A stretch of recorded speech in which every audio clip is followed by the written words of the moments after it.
A Justiça Federal deu um prazo de 72 horas para que Jair Bolsonaro explique a mudança no comando da Polícia Federal no Rio de Janeiro. A nomeação de Tássio Musi no lugar de Carlos Oliveira foi anunciada hoje. O novo diretor-geral da PF, Rolando Oliveira, também os superintendentes para Alagoas, Rio Grande do Sul, Tocantins e Paraíba. Lembrando que a troca no comando da Polícia Federal do Rio de Janeiro teria motivado Sérgio Moro a pedir demissão do governo Bolsonaro. Ontem, o ministro Celso de Mello, do STF, liberou o conteúdo do depoimento de Sérgio Moro à Polícia Federal. As 8 horas de conversas entre o ex-ministro e delegados responsáveis pela investigação resultaram em 10 páginas, sem nenhuma novidade. Moro apenas reafirmou que Jair Bolsonaro tentou interferir no comando da Polícia Federal e repetiu basicamente o que já tinha revelado na coletiva de imprensa no dia de sua demissão do governo Bolsonaro. Celso de Mello deu um prazo de 72 horas para que o Palácio do Planalto entregue gravações de uma reunião na qual, segundo Sérgio Moro, Jair Bolsonaro teria pressionado a trocar o diretor da Polícia Federal.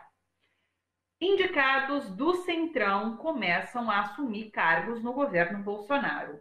Hoje foi nomeado Fernando Marcondes Araújo Leão para a diretoria-geral do Departamento Nacional de Obras Contra Secas.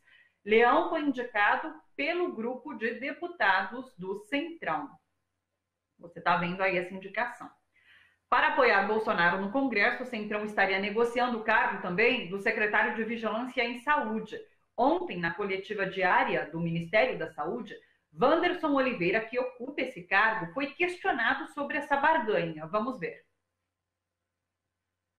Sobre a minha situação, o que eu posso afirmar é que o ministro Nelson solicitou que eu permaneça na Secretaria de Vigilância em Saúde. O Conselho Nacional de Secretários Estaduais e Municipais de Saúde também solicitaram a minha permanência. O meu chefe, o general Matsuda, que é o diretor do Hospital das Forças Armadas, autorizou que eu permaneça nesta posição por mais um tempo. A duração, ela fica a critério do ministro. E a autorização foi dada também pelo presidente Bolsonaro. O ministro da Saúde acusou Lula de espalhar desinformação e desinformou ao responder à postagem do ex-presidente. Dá uma olhada. Lula publicou um texto nas redes sociais dizendo que Taixe dava a impressão de nunca ter entrado numa unidade básica de saúde. E daí Nelson Taixe, ministro da Saúde, respondeu: como o senhor deve saber, um dos pontos mais graves da Covid-19 é a propagação de desinformação. Iniciei minha carreira há 39 anos no SUS. Bom, no Sistema Único de Saúde é impossível, porque o SUS foi criado há 32 anos, não 39 anos. Vamos conversar sobre todas essas notícias agora com o Leandro Fortes. Oi, Leandro, tudo bom? Oi, Thalita, tudo ótimo.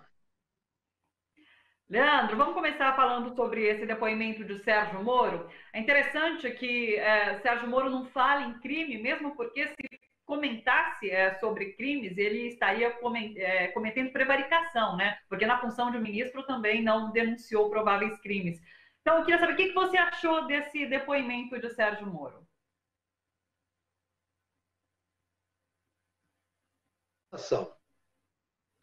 Ele se viu constrangido aí depois na Polícia Federal, porque o ministro abriu o inquérito. Ele não era isso que ele queria simplesmente jogar essas coisas no ar para poder servir de pretexto de sair do governo, sair bem do governo, sair acusando o Bolsonaro para se lançar já como candidato a presidente de 2022, sendo ele o sujeito que não aceitou a corrupção, não aceitou a interferência da Polícia Federal, né? E que é um homem puro, é um homem santo, e com a ajuda da TV Globo ele esperava que imediatamente se transformasse novamente num herói único, e não mais dividindo o pódio com seu amigo, com seu tutor, Jair Bolsonaro. Isso não está dando certo, Thalita. Essas acusações dele são fraquíssimas. Ele provou mais uma vez o que todo mundo já sabia, que ele é péssimo de provas. ele não tem nenhuma intimidade com provas judiciais e provas criminais. Ele provou isso na sentença que deu contra o presidente Lula, naquele processo fraudulento, né, irresponsável, injusto contra o presidente Lula, onde não havia nenhuma prova, e ele mesmo assim condenou o presidente Lula para tirar Lula da campanha eleitoral de 2018 e eleger o Jair Bolsonaro, do qual ele foi alegremente ministro da Justiça por 15 meses. Então, esse não depoimento já era uma coisa francamente esperada. Ele não acusou ninguém, até porque você bem falou, senão ele estaria prevaricando se ele falasse em crime. E ele não apresentou provas nenhuma. Ele ficou. Agora, a única coisa que se pode, o único substrato que se tira desse não depoimento é a liberação desse vídeo, onde ele e esses 3 generais, né, da banda do Jair Bolsonaro vão, de certa forma, ou provavelmente, provar de que havia uma necessidade de interferência na Polícia Federal. Isso também não é nenhuma novidade, né? É certo que Bolsonaro está tentando intervir na Polícia Federal do Rio de Janeiro há muito tempo, porque ele sabe que os filhos dele, a qualquer momento, poderão ir em cana. E eles, fora da presidência, podem ir em cana também, porque eles têm ligações viscerais com a milícia do Rio de Janeiro, que assassinou a tiros, né, a vereadora Marielle e o Anderson Gomes. Então, eles estão desesperados. O que o Moro fez foi ser oportunista em cima dessa desgraça. Só que ele não está colhendo os frutos que ele achou que ele estava colhendo, viu, Thalita? E as notícias são de que o Palácio do Planalto respirou aliviado depois desse depoimento, porque Bolsonaro não sabia o que esperar do que Moro pudesse apresentar de fato lá. Tanto é que logo depois Bolsonaro foi a público ali no Palácio do Alvorada e mostrou essa troca de mensagens, e daí comprovando que houve interferência política, porque ele pede, a partir de uma notícia divulgada no antagonista, de que a Polícia Federal estaria atrás de deputados bolsonaristas. Então, ele comprova que houve, sim, interferência política. Porque, na verdade, Thalita, desculpa, são 2 patetas. São os trapalhões do Palácio do Planalto, né? Deb e Lloyd. Eles se autoacusam todo o tempo, porque eles não têm nenhuma dimensão do que é política de verdade, né? Um porque viveu a vida toda no Congresso Nacional escondido, fazendo política de baixo nível. O outro, porque não tem nenhuma vivência, foi jogado na política para fazer um serviço sujo. Então, eles não entendem a dinâmica da política, eles não entendem a dimensão da política, e estão achando que essa onda que elegeu o Bolsonaro e essa extrema-direita imbecil vai durar para sempre. E não dura. Eu tenho a impressão que o Sérgio Moro, Thalita, vai ter o mesmo futuro do Joaquim Barbosa, que achou que ia ser o rei do Brasil, né, um menino pobre que salvou o Brasil, e hoje não é nada, nem é ninguém. É, no máximo, um tuiteiro fracassado, que deve estar vivendo a sua depressão pessoal em algum confinamento no fim do mundo. A mesma coisa o Mandetta. Cadê o Mandetta? O Mandetta não era o herói que estava saindo porque não aceitava as estultices do Bolsonaro na pandemia? Não é ninguém. Não era ninguém antes, na verdade. Era um preposto dos planos de saúde dentro do governo para destruir o SUS, e que, de maneira oportunista, fez um cálculo eleitoral e deixou o governo da mesmíssima maneira que Sérgio Moro. Sérgio Moro está tentando ser o responsável pelo impeachment do Jair Bolsonaro, né, para pegar o gado que restou a Bolsonaro e trazer para o lado dele, esses eleitores completamente alienados, violentos, estúpidos, burros, né, e que formam hoje essa base desse eleitorado agressivo que trabalha nas redes sociais.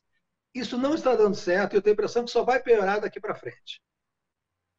E a gente discute a política, claro, movimentações importantes, mas sem esquecer de que vivemos uma pandemia que bateu recorde o número de mortes. Ontem foram 600 mortes, a gente já ultrapassou 8.000 mortes, um número chocante, sem que nenhuma atitude contundente da presidência seja apresentada, do Ministério da Saúde, por exemplo. A gente já vê, inclusive, outros estados discutindo a possibilidade de lockdown e de confinamento. São Paulo está discutindo, a prefeitura já apresentou que pode adotar o lockdown, Rio de Janeiro. Então, a gente está vendo o enrijecimento das políticas por parte de prefeituras e estados, já que por parte do governo não dá para se esperar nada. O governo federal está alheio à pandemia. Alheio, primeiro, porque não tem sensibilidade para isso, porque o presidente é um psicopata. Está alheio porque o ministro da Saúde é tutelado por esse psicopata. E já está provando agora que é um idiota como ele é. Né? Foi responder ao presidente Lula e falou que trabalha no SUS há 39 anos, sendo que o SUS existe há 32.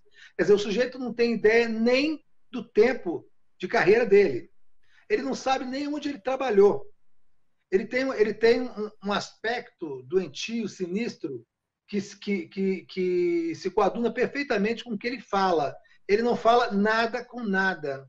Ele não sabe colocar uma máscara cirúrgica no rosto. Um médico que está, segundo ele, há 39 anos na estrada da saúde. Assim, nós estamos sem governo. Esse governo está discutindo troca de diretor de Polícia Federal, de superintendente de Polícia Federal, em meio a uma pandemia que já matou mais de 8.000 pessoas.